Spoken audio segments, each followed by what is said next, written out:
दिनै 4 जुलाइ नोंथांमोना मिथिगौना दिनैनि सानखौ मानि थाखाय फालिनाय जायो नोंथांमोना बड'लेण्ड बुब्लि खौरांनि गेजेरजों फोरमायगोन दिनैनि सानखौ इन्डिभिजिबल डे महरै फालिनाय जायो गोबां आमेरिकानफोरनि थाखाय 4 जुलाइआ हादोरनि उदांस्रिनि हादोर अनफावरि फालिथायनि सान नाथाय बे समावनो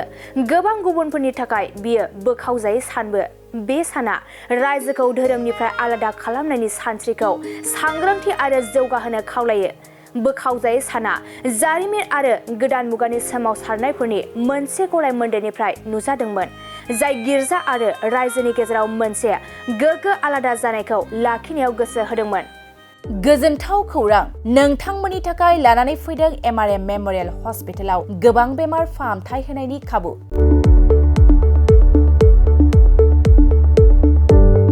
बेमारि सुबुंफोरनि थाखाय गोजोनथाव खौरां एमआरएम मेमोरियेल हस्पिटालाव मोजां रोंगौथि गोनां डक्टरफोरजों बेमारि सुबुंफ्रा मोजां फाहामथाय लानो हानाय सुबिदाखौ लानानै फैबाय एमआरएम मेमोरियेल हस्पिटाला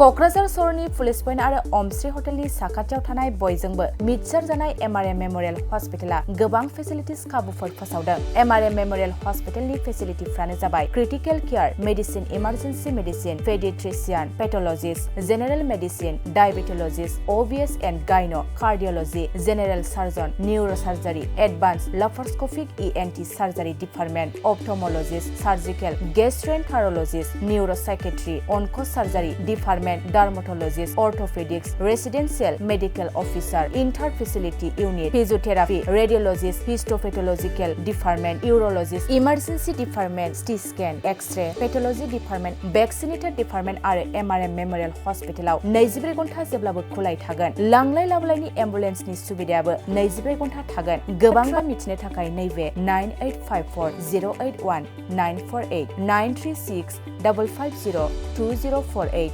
जानबुं नाम्बाराव फन खालामनानै नोंथाङा मिथिनानै लानो हागोन